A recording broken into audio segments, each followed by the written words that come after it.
खुदा के लिए यूके आने की गलती मत करना, वरना सारी उम्र पछताओगे। मुँह छुपा कर रोगे और कोई आंसू पोंछने वाला नहीं होगा, क्योंकि तुम किसी को अपना दुख बता ही नहीं सकोगे। 2025 में यूके आने से पहले इन बातों का इल्म होना आपको बहुत ज़रूरी है, जिनका जिक्र मैं इस व्लॉग में करूँगी। अल्लाहुम्मा सल्ली अला मुहम्मद व अला आले सय्यिदिना मुहम्मद व सहाबिही व बारिक वसल्लिम अलैह।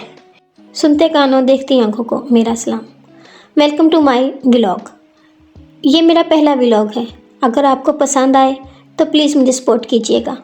मेरे चैनल को सब्सक्राइब करें, बेल आइकन को हिट करें ताकि आपको मेरे आने वाले नए व्लॉग्स टाइमली मिल सके। ये है मेरा पहला व्लॉग और यूके के हालात और वाक़यात ने मुझे मजबूर कर दिया कि मैं भी व्लॉगिंग शुरू कर दूँ। यहाँ पे बहुत से लोग ये काम करते हैं। सोचती थी ऐसा क्यों करते हैं, पर अब जब एक्सपीरियंस किया तो सोचा वाकई वो मजबूर होते हैं ये सब कुछ करने के लिए। 2025 में ऐसी कौन सी बातें हैं जिनका पता होना आपको ज़रूरी है ताकि आप यहाँ आने का फ़ैसला आसानी से कर सकें।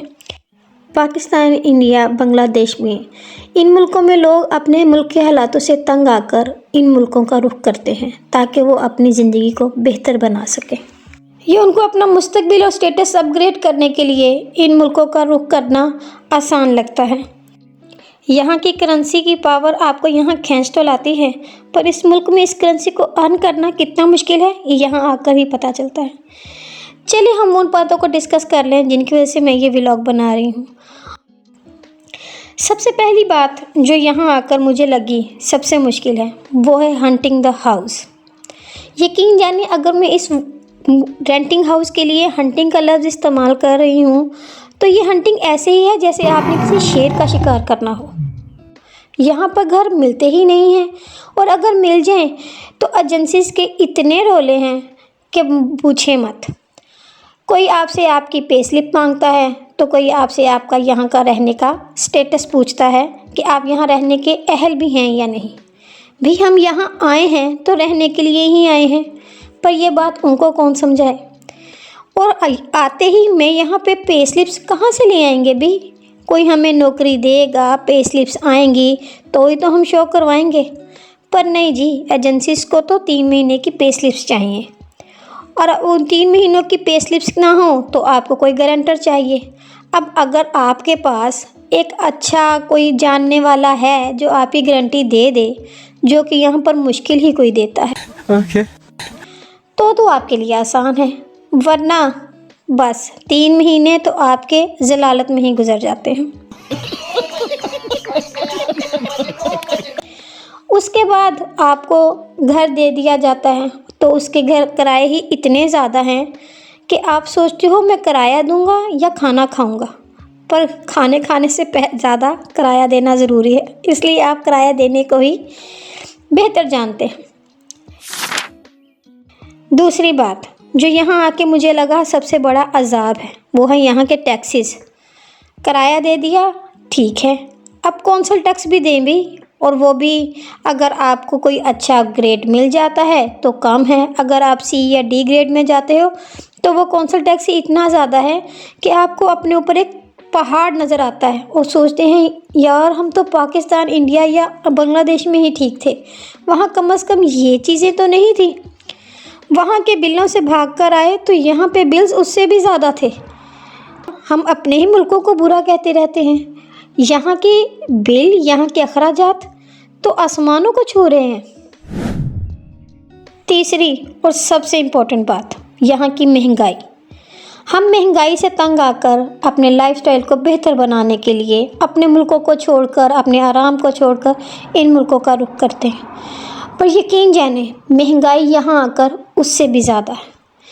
आपके लिए अपने लिविंग स्टाइल को एक एवरेज लिविंग स्टाइल भी गुजारने के लिए आपको बहुत जद्दोजहद करना पड़ती है, फिर कहीं जाकर आप अपने घर का दाल रोटी चला सकते हैं। अगर तो आप अकेले हैं तो फिर भी कुछ बेहतर है, और अगर आप अपनी फैमिली के साथ हैं तो यहाँ पर सरवाइव करना बहुत मुश्किल है। इन बोथ हैंड्स को मीट करना बहुत ही मुश्किल काम है।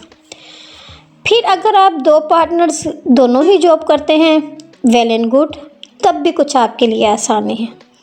पर यहाँ के rules and regulation and laws तो इतने मुश्किल हैं कि आपको, अगर आप स्किल वर्कर पर आए हो, जो कि मोस्टली आजकल लोग स्किल वर्कर वीज़ा ख़रीद लेते हैं और यहाँ आ जाते हैं, तो उतना भी मुश्किल है कि आप स्किल वर्कर पे कोई जॉब नहीं कर सकते।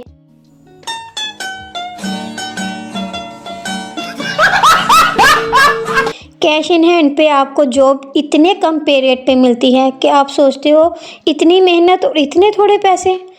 लेकिन मजबूरी है, लोग यहाँ मजबूरियों का फ़ायदा भी उठाते हैं। जी, ये मत समझें कि पाकिस्तान, इंडिया, बांग्लादेश में ही लोग आपकी मजबूरियों का फ़ायदा उठाते हैं। लोग यहाँ पर भी मौजूद हैं जो आपकी मजबूरी को कैश करते हैं। I am sorry, बाबू।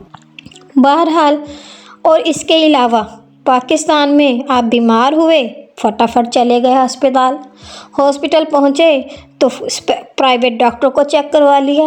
भाई हमें तो ये मसला है, ऐसे चेक कर लो, ये मसला है, ऐसे चेक कर लो। तसल्ली नहीं होती। हम सोचते हैं बाहर के मुल्कों में कितना आराम है, कितने अच्छे खूबसूरत हॉस्पिटल हैं। इन हॉस्पिटल में जाना उससे कहीं ज़्यादा बदसूरत है। यहाँ जाओ, आप बीमार हो, मर रहे हो, बिस्तरे मर्ग पर हो, तो भी आपको 4 घंटे NHS में इंतज़ार करना पड़ेगा अपनी बारी के लिए। हाँ, मरते हुए आदमी को मरने नहीं देते, मरने से थोड़ी देर पहले बचाव की तदाबीर कर लेते हैं। Okay. लेकिन उससे पहले आपको बिल्कुल मरने के किनारे तक पहुंचा के सांस लेते हैं। आपकी आखिरी हद देखते हैं। कोई भी मसला है, आप पैरासीटामोल खा लो, बस यही हर मसले का हल है।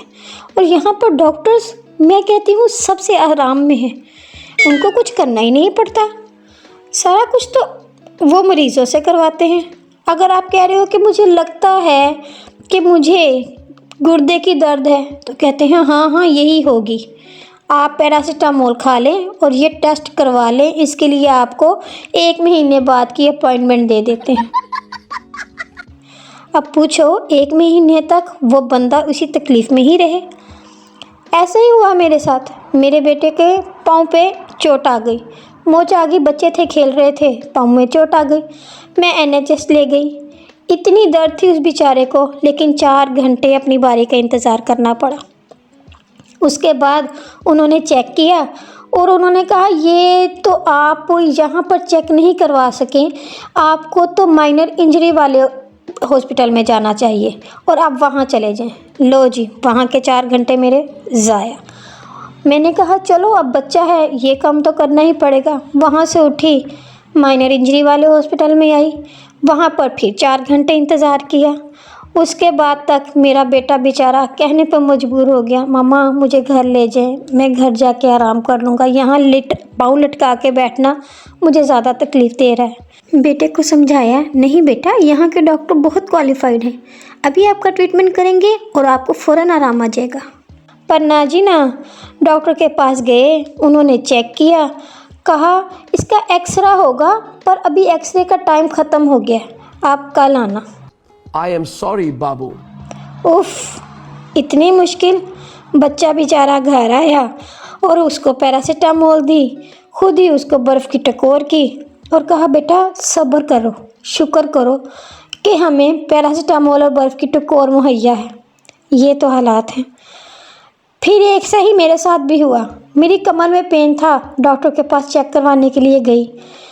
5 घंटों की अनथक मेहनत के बाद जब मेरी बारी आई तो डॉक्टर ने कहा ये ऐसी पेन है कि इसका कोई इलाज नहीं है, ये खुद ही अल्लाह की तरफ से हील हो जाएगी। लो जी, अब अल्लाह पे ही भरोसा है। इन मुल्कों पे आके डॉक्टरों पे कोई भरोसा मत रखना। यहाँ के डॉक्टर्स इतना ही पढ़े हैं बस कि वो आपको ये कह सके सुकून तो बस कब्र में ही है। ये थे कुछ डेली लाइफ की प्रॉब्लम्स। इसके अलावा प्रोफेशनली, और अगर आप पेरेंट्स हैं, बच्चों के साथ आ रहे हैं, तो एजुकेशनली बच्चों को जो प्रॉब्लम फेस करनी पड़ती हैं उसका ज़िक्र फिर किसी व्लॉग में करेंगे।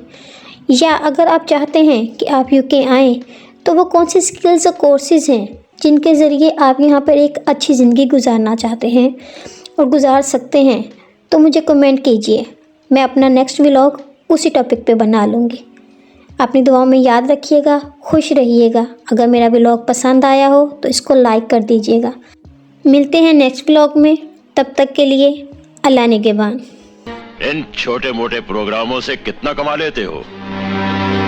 जितना भी कमा लेता हूँ खुश हूँ। 2 रोटी के साथ पब्लिक का प्यार मिल जाता है, इससे ज्यादा एक कलाकार को और क्या चाहिए।